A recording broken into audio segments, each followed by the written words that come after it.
What I'm starting on right now is a little bit of an aside. One of my stores, my largest store that I have that I sell honey in, they asked me if I could make or bring in a display, just a standalone display fixture for the store so that they could put it in a particular spot. And I said, yeah, I can.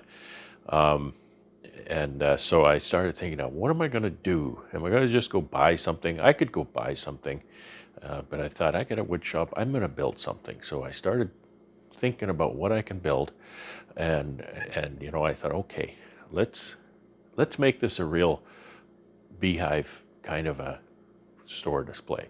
So I'll turn the camera down and I'll show you what I've got put together here so far. So what I've done is I've taken three sides of unassembled beehive panels. I've put them together, box jointed end to end. I've turned, this is a buddy, actually he stumbled across this. I was wondering how to put these together because the joints are the same. He just turned this one panel around, so there's a top here and a top here, and the joint went together nicely. It's not perfectly flush.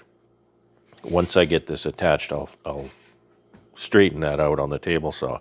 So these two pieces then, they're not attached yet, so they might fall apart, are the sides of my store display.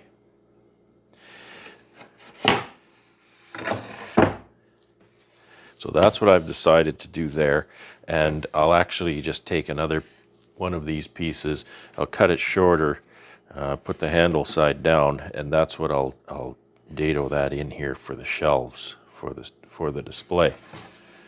And for the display back, I've decided to use foundation. It's got a honeycomb pattern on it. I'd like to use an unwaxed foundation, but I don't have any, and my supplier doesn't have any either, so I'll try this. It'll slide in there and slide out if it becomes a problem. I just thought maybe the wax would collect dust. So for the back, I'm going to just dado in again a little groove here on the side and slide this foundation. I'm going to buy a few sheets of yellow, and so I'll alternate yellow and black all the way down the back of the shelving unit. So I thought that would make a pretty decent display. And when I'm done, I'll prime it and I'll paint it. I have some yellow paint, and I'll paint this yellow.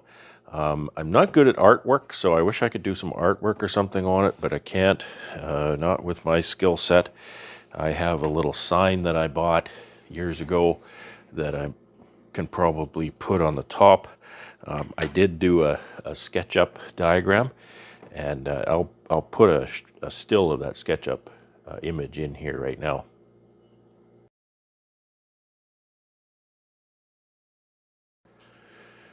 For today's work, really all I can do is put together these joints. Of course I want to glue them, you know I glue everything, and I want to glue them. I want to drill through here and I'll put a 3-inch screw there so that this joint won't come apart. This is the side of the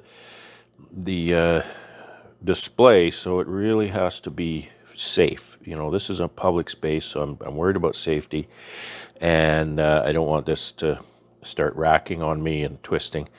So I'm going to do that. I'll glue this, put it together, clamp it, and then drive a screw through each side. It'll only, the screw will only be that long, but that'll hold it together. It won't keep it from hinging so much, but the glue will. And then once I get the shelving in, I'm going to dado the shelving in here, and then once I slip that into the dado, I can drive a screw in here, right? Because this is more of a rustic thing. It's supposed to have rough edges and character to it. It'd be nice if it looked like it was used. I don't want to put used equipment in because I want to paint it, and I'll paint it up, and hopefully people will still recognize it as a beehive sort of a thing. So that's what I'm doing here right now. I'm just going to put these two together, and that's about all I can do. I'll put the two joints on the two sides. So I have 4 joints to do here. It'd be nice if I had a workbench, but I haven't seen my workbench in quite a few years. I think it's still behind me, but who knows. So I put this sacrificial work surface up here to protect my table saw from the glue. I think I want to do one of these at a time because I'll glue it, and then I've got a long clamp. I can push that together. These joints are not fine furniture, right? So there's some gaps, but I'll put the glue in there. I'll clamp it as best I can, and then drill it for the screw in the end. So we'll stop talking and start doing. A little bit of glue left in this bottle.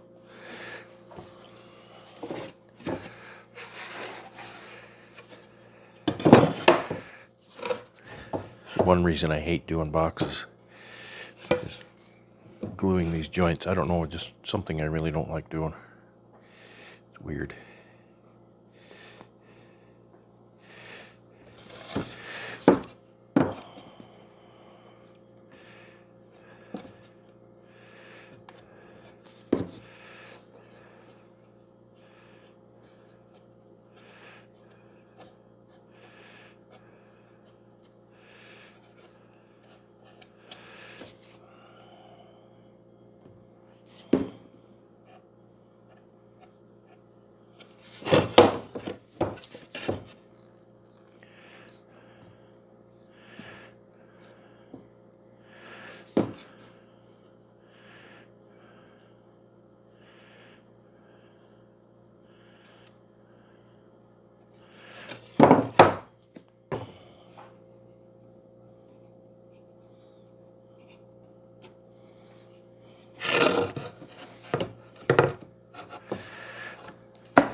This is a 4-foot clamp I bought for a special purpose years ago. I don't use it often, but sometimes it's really the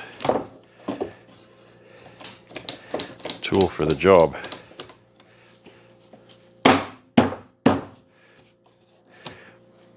I'm okay if that joint isn't completely flat, because that'll add character to help the recognition as a beehive. Now that worked awful well, but problem is it's obscuring my ability to add the screw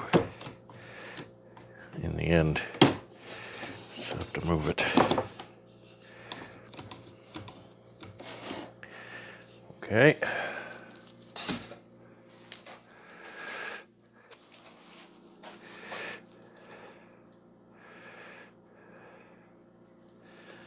Well, my drill bit is 2 3/4 overall. I try to hold it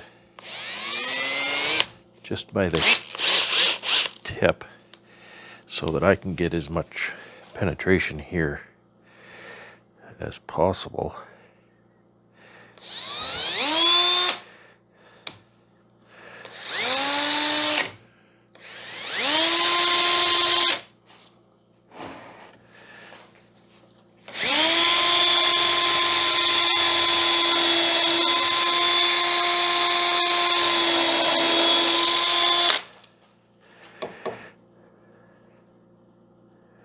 So that's a 2 1/4.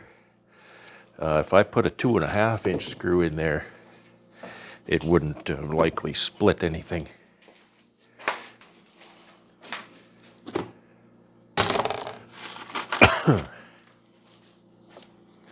Because I'm screwing right into the side grain on this pine, and it's not going to be very strong.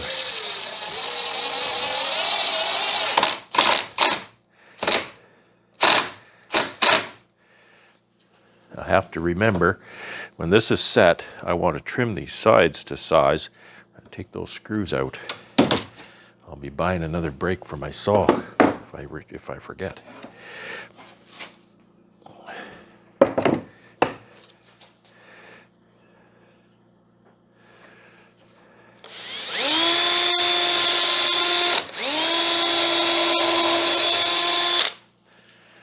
I said this is a 4-foot clamp. My fixture will be about 5 feet overall. So for the next joint, I need a new solution.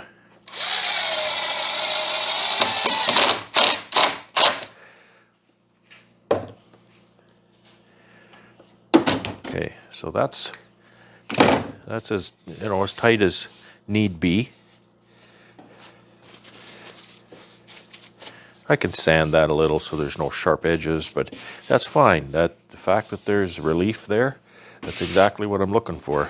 Looking for something that's authentic. Something that's authentic like a beehive, but not nasty like a beehive, because we all know how nasty beehives get over time.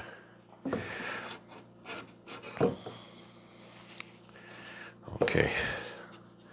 Oh. Glue everywhere. Oh yeah.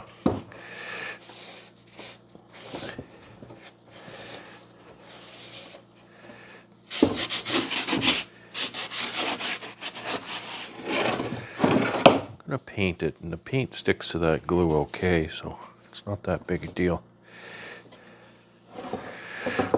All right, so we'll do that again.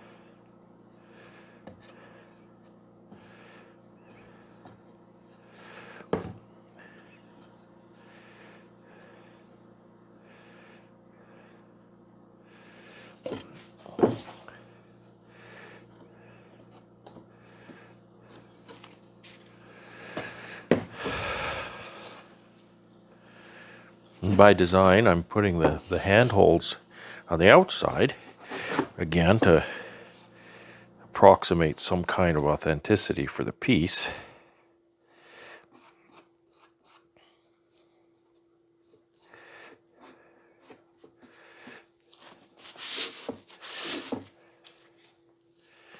Now, I need to push that in there somehow. Don't have to push it too much. The joint is not going to go together perfectly anyway. So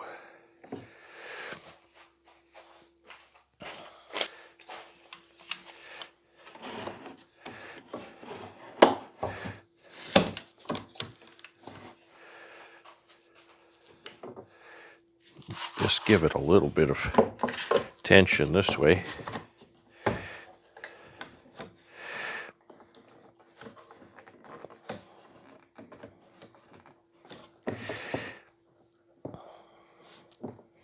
No, better than nothing, I guess.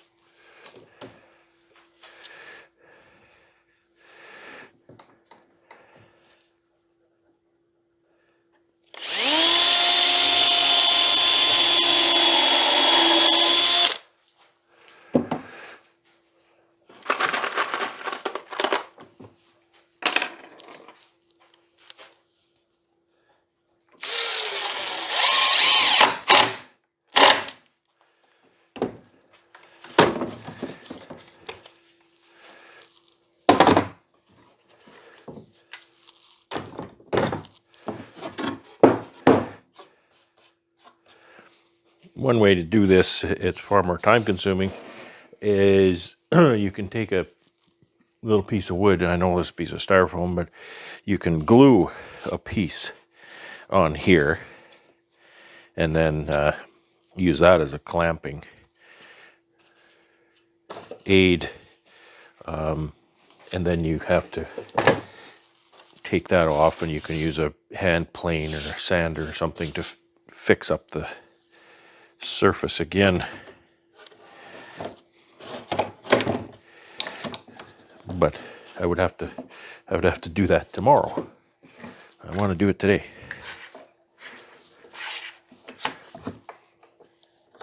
Just a little tension to hold it there.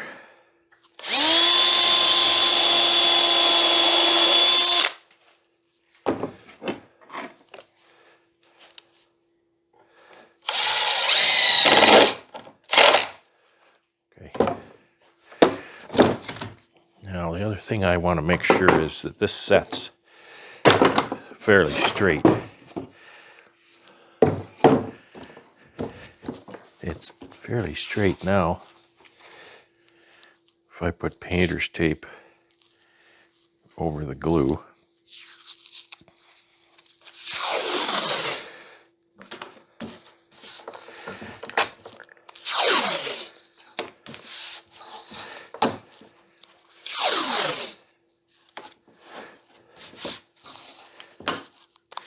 because it'll come off easily.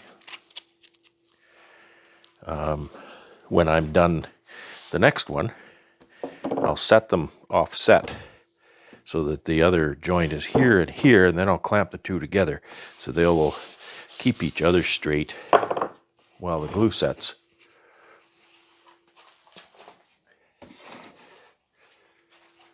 All right, let's do that again.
So we'll just offset these about halfway and then get out a few clamps. It's not going to take tons of clamps and clamping force. I think these little guys will do it.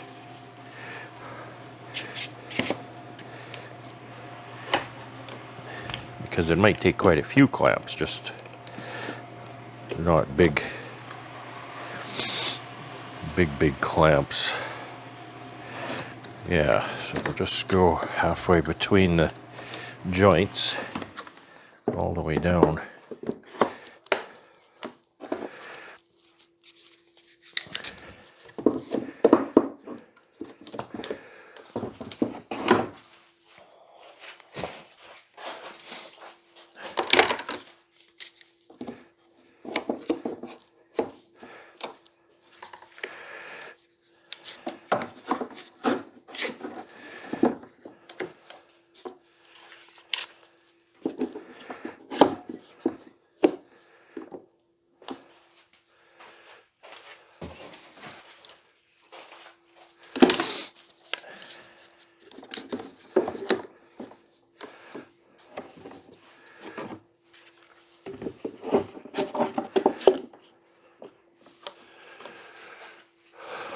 Okay, there we go.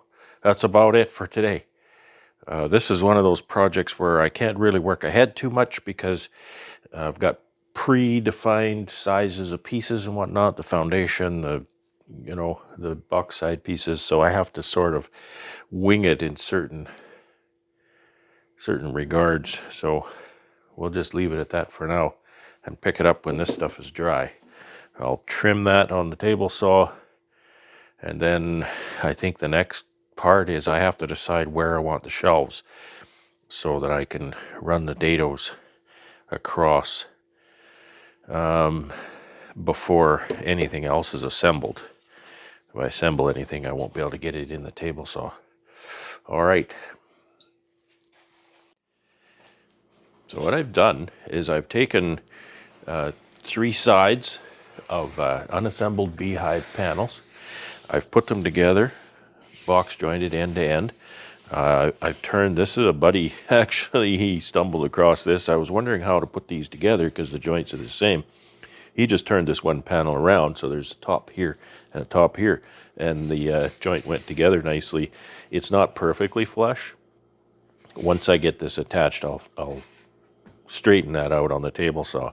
So these 2 pieces then, they're not attached yet, so they might fall apart, are the sides of my store display.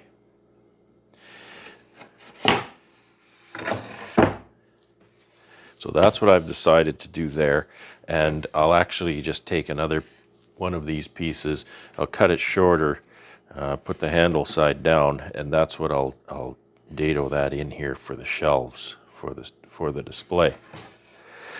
So today I'm just going to work on this a little bit more. I have an errand I need to do later today, so I don't have much time to work on this. I've been just experimenting with this idea of putting foundation in the back of this shelving unit. And not only that, but so these are the side pieces I made earlier. I'm considering making this deeper. I got it put together on SketchUp and it looked like, wow, that doesn't look very, something that's only 9.5 inches deep might be kind of tippy in the store. So I thought, you know what, maybe I'll just make it twice as deep. Let's see, what do we got going here? I think I put it together the other way around. That's okay. Let's see. I'm going to turn this one over. The handles are going to be opposite, but the joints will work at the top. Oh, the handles aren't opposite either. So that's kind of the side I'm looking for. I haven't yet decided how to attach these two. I have a thing called a pocket hole jig, which will helped me drill an angled hole in a piece of wood. I used that for some of my bed build, if you saw that a couple of years ago. So what I could do on the inside where you're not going to see it, and I could do it, if this is the front and this is the back, I could do pocket holes like this. So then the screw kind of goes in. It's sort of like if you know what a toenail is, where you drive a nail in at an angle. That's usually used in framing buildings. So yeah, so I think I'm going to make it, that'll be about 18 inches deep, which is to me, that's a sort of a standard shelving unit.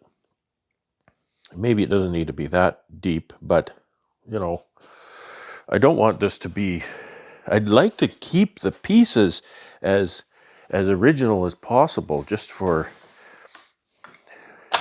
is that what's called bespoke? Is that kind of what that means? Where something is made out of something else? I don't know. But I think you know what I mean. I just want to modify as little as possible.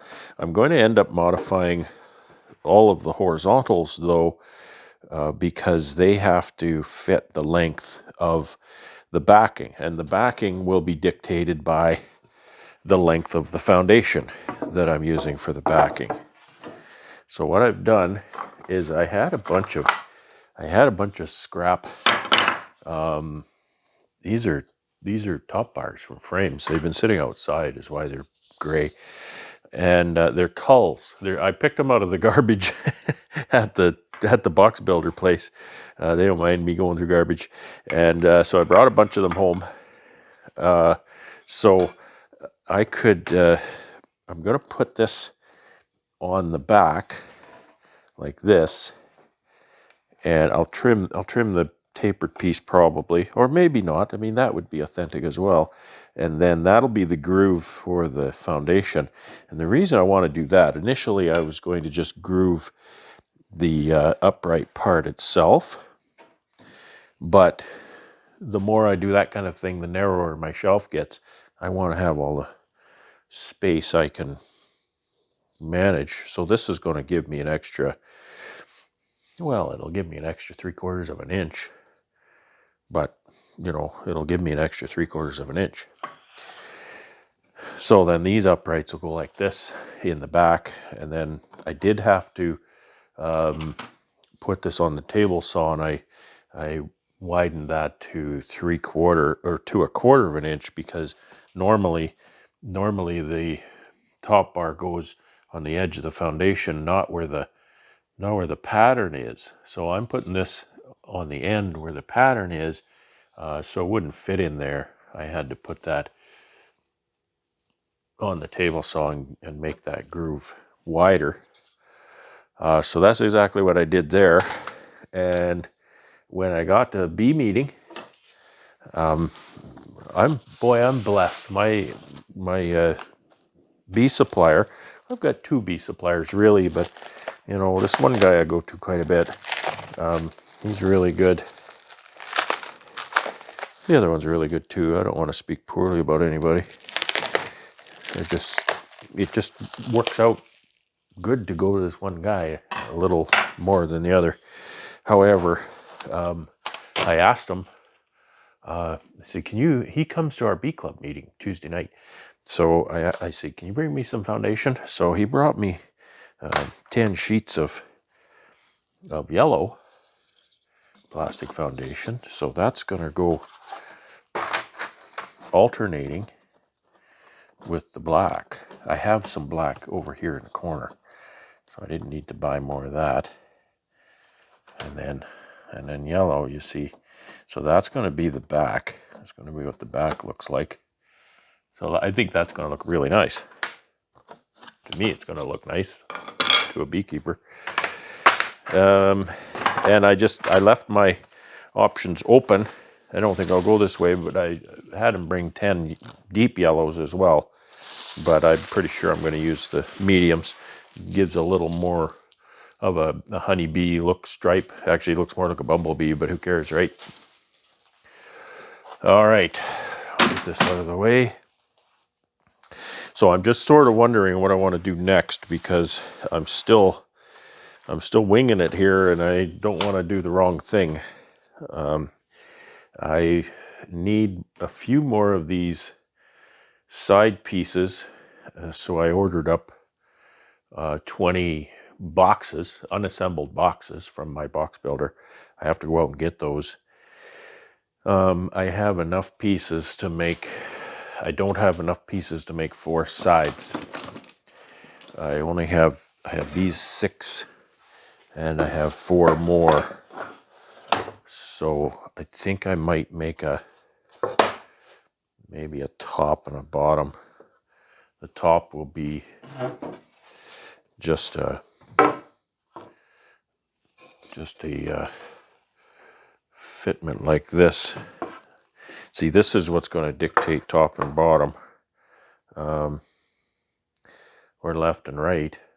Yeah, this will dictate the way I do left and right. So I better be careful how I do that, because I don't want the handle on the top. I want to put product there, so I want that handle on the bottom. So that has to go with this joint this way on that, right? So, and then this one needs to go this way, but I need to make my next upright the other direction, because this one has the handle on the inside, and on the sides I want the handle on the outside. Okay, so you're kind of getting a little bit of an idea of what this is looking like. You know, the fact that it's not exactly flush everywhere, I think that's great. It's very, I don't know, authentic. It's rustic. It looks like I made something out of something else. So that's kind of what I'm going for here. Okay, so these are 3. I could make another side, since I'm going to make this 2 pieces deep. But that's going to have to go the other way. That'll have to go so that this piece is up here. This piece is the same as this one. So the left and right are opposite. Okay, so I think I'll do that. I'll put this together, because I do need a different side here.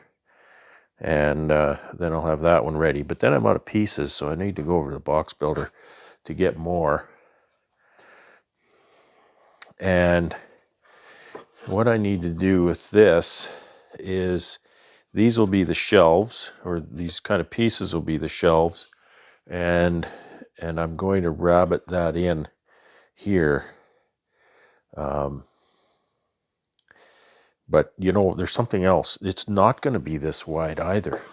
See, this is why I have to constantly fit things, because the width is dictated by this foundation, and that is not that wide, right? That is not that wide. So we have these 2, and I measured that's like 17 1/4, I think is what I measured. So that's an inch or so narrower. So I need to massage these horizontal pieces. I need to cut this off and rebuild this joint in the top piece, and the bottom for that matter. So that's not a small thing, and I need to get that just right. So when I was saying that I don't know how I'll attach, this will basically be 2 shelving units. It'll be this one kind of like this, but it'll be another one, right? And hook them together. So I could use pocket screws, hook them together. But I'm wondering, maybe I'll build one and I'll see how this works out. The thing's going to be a bit heavy. So what I was kind of wondering is, if when I put that together, I'll have to get 4, called a draw catch. It's kind of a catch that flips over, and it's got a hoop on it to pull another piece toward it. You can get those pretty tight, and they have a little hole in them so that you can actually put something in there so it doesn't come open inadvertently. So I'm thinking maybe I can put a draw catch on this piece or the other way. And then once I get it, because if I have to take it apart to move it, to get it to the store or whatever, or the store needs to move it and they think, well, it's too heavy, they can just click these 4 draw catches apart and move it and then click it together again. Because I need a way to attach those together anyway. So that's just an idea of what to do there. But for now, I need to cut these horizontals down, and I need more of them than what I have, so I don't know. Once you set a jig up to do a job like that, you want to do the whole thing because it's a bit of a pain to set it up. You don't want to have to set it up again. You set it up again, your setup's not going to be the same. I consulted my diagram, and since I only need to redo the joint on the top one, I have my diagram says that I'm going to do this on the bottom, but I'm going to do something different with the bottom. So I either need 2 of these or 4 of these redone. They have to be cut narrower and have the joints recreated in this. I don't think my box guy would be able to change the size of his system very easily just for 4 pieces. So I can do this. But to make things more difficult, I overthink things and I always have to do it a special way. If I want to cut one joint, if I want to cut this off, it's only about an inch, and then cut one joint, then my handle's going to be off center. Is that a deal breaker? I don't know. So the inside of this joint is where the inside of the cabinet's going to be, and I believe it's 17 1/4, and that's 18, just over 18 3/8. So I need to take just over an inch off of that, which means a half an inch on each side. Well, that's kind of weird because this joint is a good 7/8, of course, right? 7/8 material. So the joint is 7/8 deep, and I need to take about a half an inch off each side. So that means I'm not taking the entire joint away. So I can probably cut this by hand. Well, cut it by eye on the table saw. But what I need to do then is I need to run this through table saw this way. And, that's dicey. That is dicey. Sometimes what you can do is take, more than one, clamp them together real good so that you've got a larger footprint here, and then back that up with a miter gauge perhaps. Yeah, but the first step is to cut these smaller, right? I need them to be 17 1/4 wide, and I think I need 4 of them. So we'll confirm our width here. We'll get the top bar that I'm going to use. That'll work out, that I can use the remaining piece of the joint as a guide there. So, okay, so that's tight. I don't need that to be super tight, but that's tight. And I can measure that. Okay, it was 3/4, 17 3/4 I need that to be.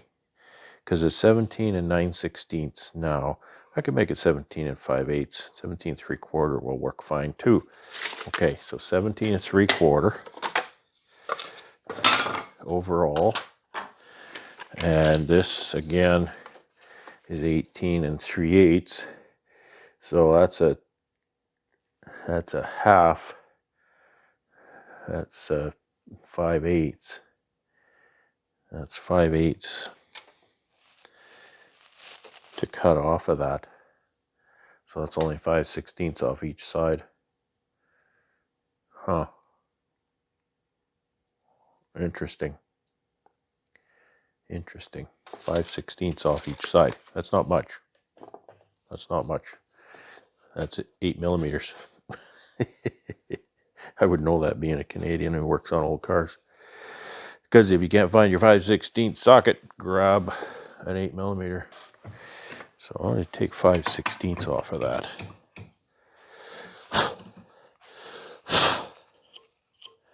So I got 1, 2, 3, 4. That is about 5/16 right there. So that.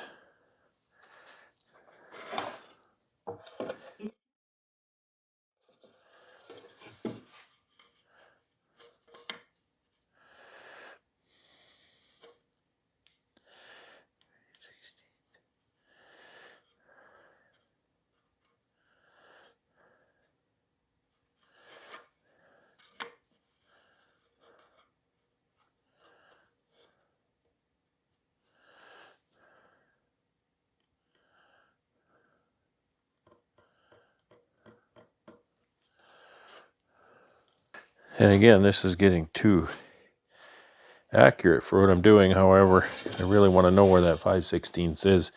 This is a marking knife. It's flat on one side, and it's a knife on both of those edges. So what you can do is line up exactly where you want that cut, and you can make a knife cut in there. It's light, but you can see it. Quite often do that when you're working with your hand chisel. I just want to mark that, get these two cut as closely as I can, and go from there. See, I don't want to cut them too short. Get my old man glasses on here. And that is, boy, that is exactly right. Okay, I think I'm going to cut that. Safety glasses. Trouble is I got to cut it, and then I have to move the fence and cut it again. So that is just a 16th under 19 7/8.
for my next trick, I need to remount the dado blade.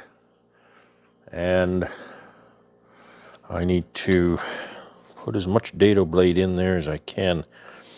Probably I don't even have enough, because that's an inch. Those joints are an inch, and I need to make them 7/8 deep. Right now they're only half an inch, so I need to take 3/8 out of those. So it might take 2 passes. I might have to run it through and then move it sideways slightly to cut both sides of that joint individually. All right, well, turn it off again and change that blade out again.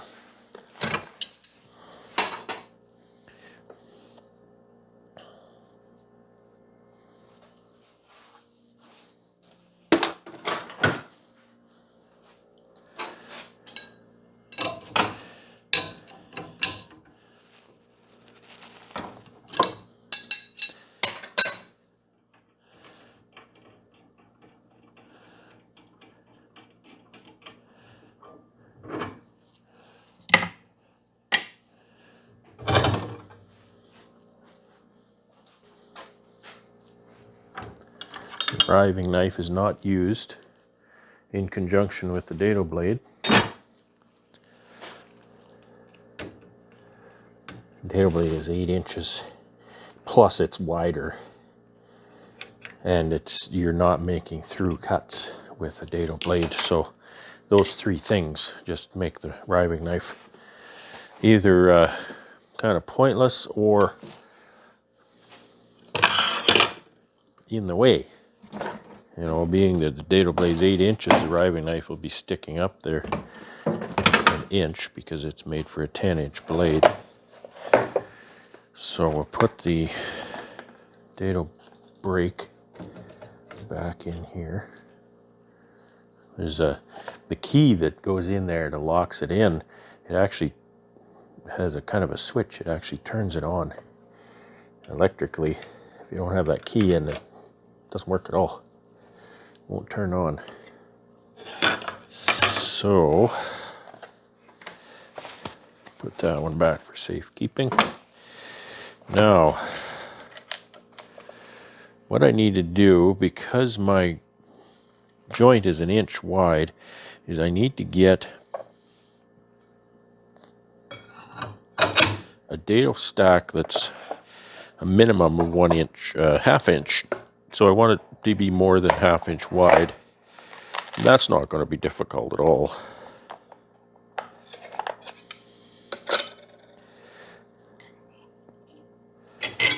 Bring that up a little bit.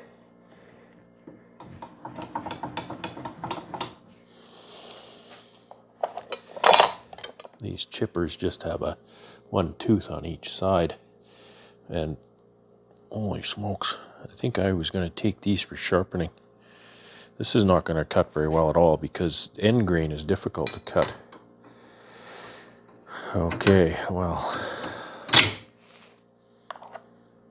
I don't have anything else that cuts a flat bottom cut.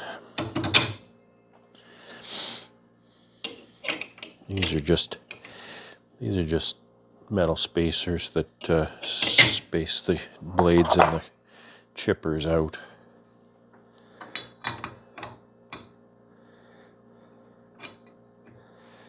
And then this one, it's been sharpened before. I don't know.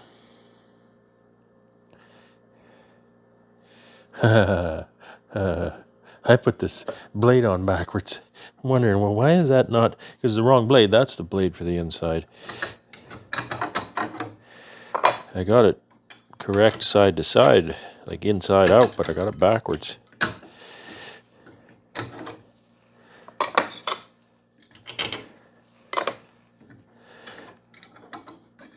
Of course, the very first one you make a mistake, right? So you have to take everything off. There we go. Yeah, so this is the inside blade. The teeth on these are flush on this side, which is the outside, and then they overhang on the inside, which is what will interface with the chippers. I can put this one right on here. And there's these big spacers, and then there's a selection of very fine wafers. But I don't need to get, I'm not cutting a groove or a dado that's a particular width. I'm just wanting to take material out. So I just put the big ones. The small ones are a little harder to work with. I've actually cut my fingers on them before, so I avoid them.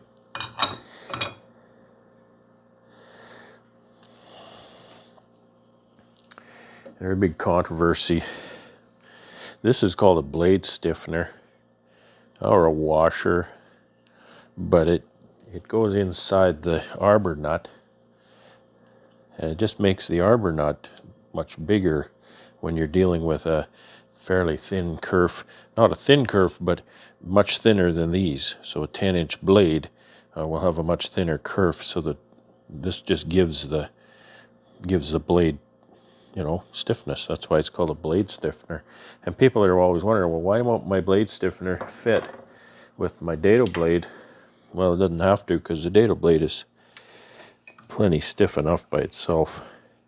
There's a company making a special blade stiffener to be used with your dado blade, selling it to people for God knows how much money. A lot. This company sells their tools. They're nice tools, but they sell them for a lot of money.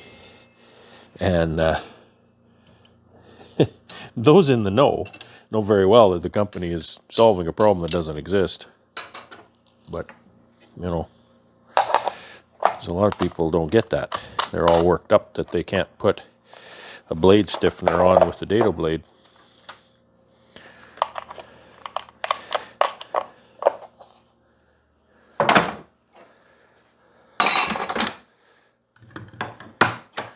Okay, I need to lift that to 1 inch. That's where my little ruler comes in handy, just like that. But I need my old man glasses for that.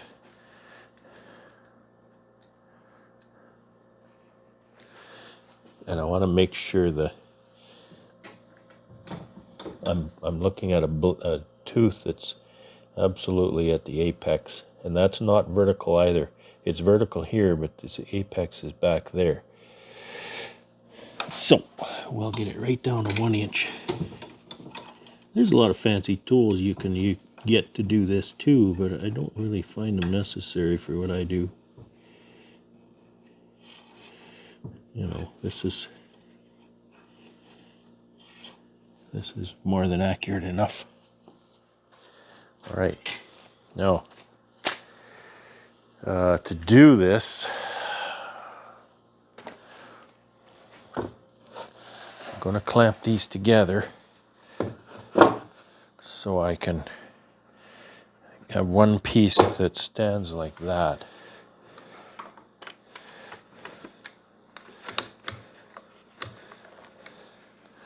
These big Irwin quick grips, they're a 600-pound clamping force clamp.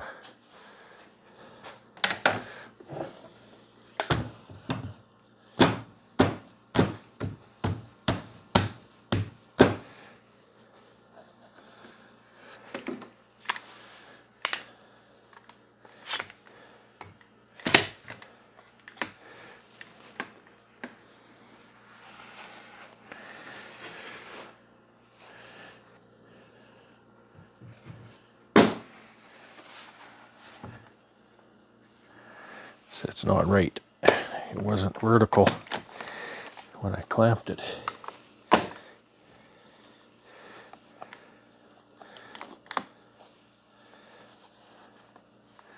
What I can do to make sure it's vertical is I can clamp it to the fence. Then I can clamp it here.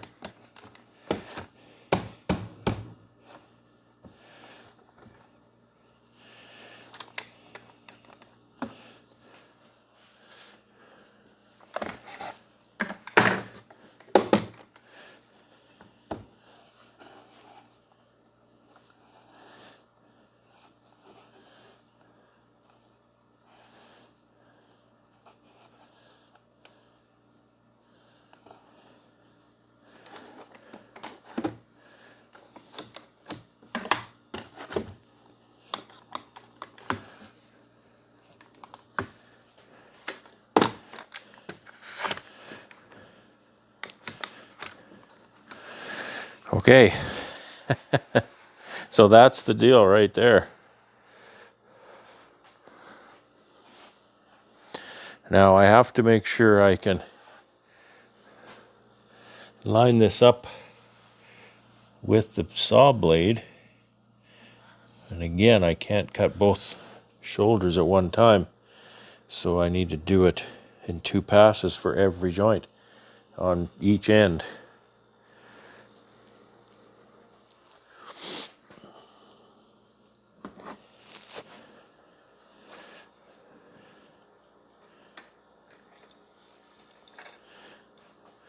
This is a beautiful miter gauge I treated myself to. Was it last year before? Good for this sort of a job.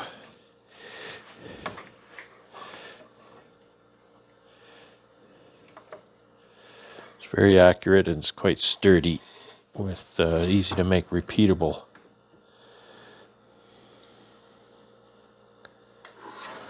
cuts with it. I'm just thinking as I go, so that's why I'm pausing with what I'm saying to you. I don't want to. What you don't want to do is run this aluminum fence into the blade, because that'll set off the brake. That'll be not good. That's about $200 brake, plus it messes up the blade.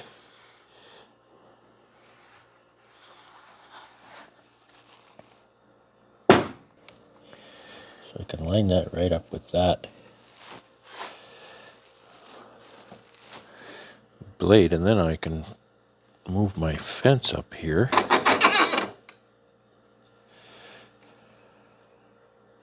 And one would assume that I can cut that end one and then flip it over end to end and cut the end one that's up here.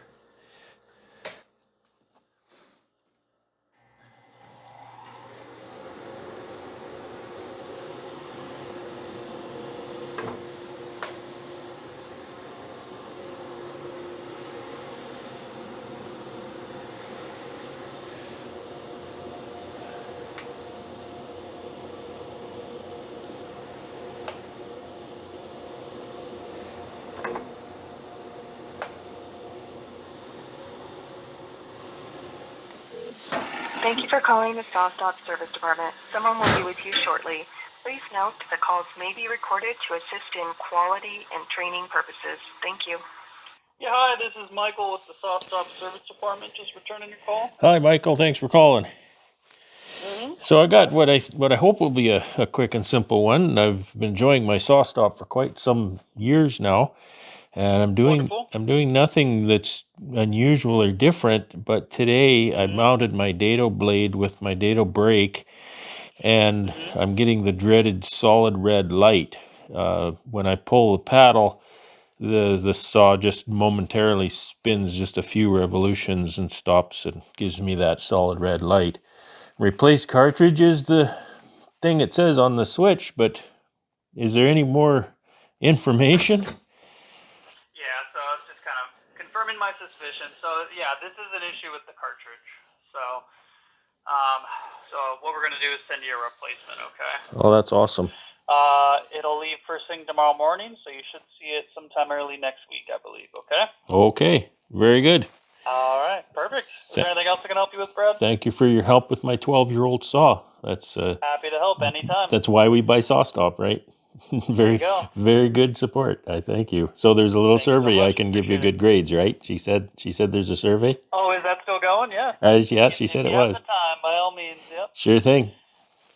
All right, Brad. Very Take care. good. Have a great day. Bye. You too. Thanks. Bye-bye. Okay, I have good news and I have bad news. I'll give you the bad news first. Apparently, there's something wrong with this cartridge now. Oddly enough, there was nothing wrong with it 2 days ago.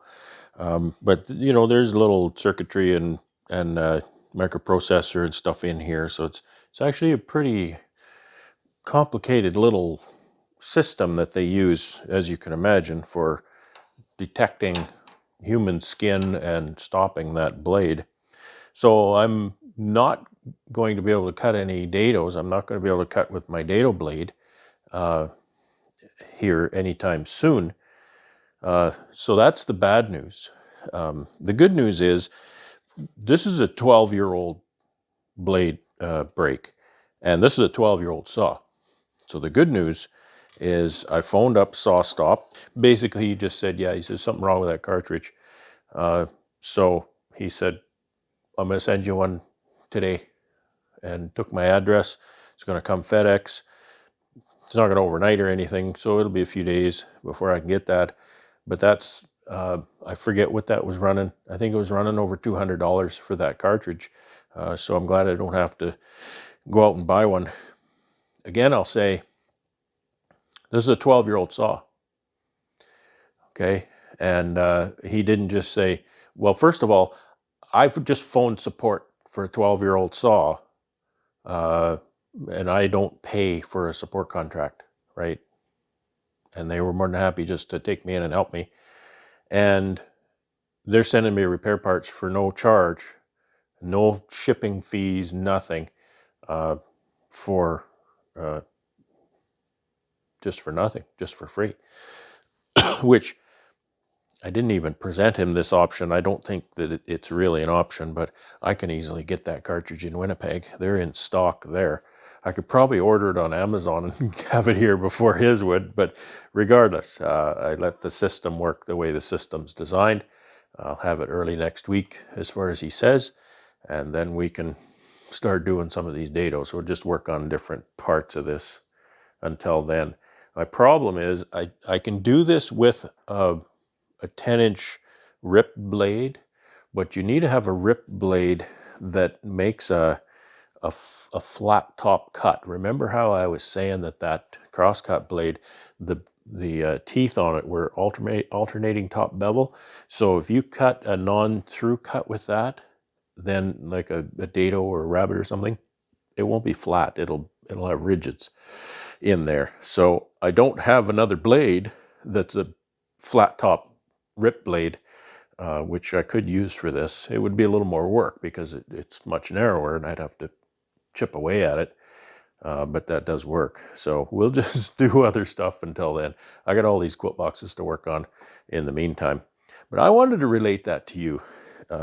You know, sometimes, and because most of you are beekeepers, I'll put it this way. Sometimes SawStop is put in the category of the flow hive of table saws. There's hardly a finer table saw on the market, but there's a lot of people poo-poo them because of the blade brake technology, and yeah, I'm out of business here, but you know, I have a spare 10-inch cartridge, so if something goes wrong with the cartridge, I'll put my spare on and then I'm good. I don't have a spare dado cartridge. I could have. It's just, you know, $200 sitting in the drawer. So I've just never done it. Maybe I will now. But generally, this isn't a high production shop where we're going to shut down half a dozen employees or something just because electronics failed. And again, this thing's got a lot of hours on it, and it's 12 years old. So for something electronic to go at this point is really, you can't fault it too much. But you know, I think the looking down upon SawStops is kind of not really warranted. But what people say about them is they'll say that, well, because you think it can't cut your fingers off, then you're not going to work safely. That is a problem, right? You have to make sure you're using your SawStop as if it's not a SawStop is what you need to do. You need to take all of the safety precautions that you would take if it can cut your fingers off. So you have to, you know, respect it that way. Because you do not want to develop bad habits around a table saw. Doesn't matter what kind of table saw it is. So I think that's what's really behind a lot of people coming down on table saw stops and people who buy saw stops. I've used table saw since I was a little kid, and I've seen what can go wrong. I have seen what can go wrong. I've seen people in my community with only like half of one finger on one hand, you know, that kind of thing, because of table saw, and that's it's not good, and you want to make sure. I grew up in kind of in the lumber industry a little bit. We did custom planing, and the big planer that we use, a 16,000 pound unit, take a 60 horse tractor to run it. It planes 4 sides at once. It sizes lumber, so you can put a 2x4 into that thing and make a 1x4 out of it. It's that powerful, and 1909 was when that thing was built. So it's all run by, are they 5-inch flat belts, I think. So I grew up working right beside big flat belts all the time. And I've still got all my fingers and toes and arms and legs. And nobody in my family was ever hurt because of that.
It's something to be respected. So I take the same approach with table saw, and I take the same approach with this. This guy's way more dangerous than my table saw. Drill press is more dangerous than my table saw, because this thing will cut your fingers off. That thing will rip your hand off if you're doing things wrong. I don't have a lathe anymore, but a lathe, that's worse. That'll rip your arm off if you don't do things right. So, you just have to respect what they are and what they're capable of. I haven't yet decided how to attach these two. I have a thing called what is it called? It's a pocket hole jig,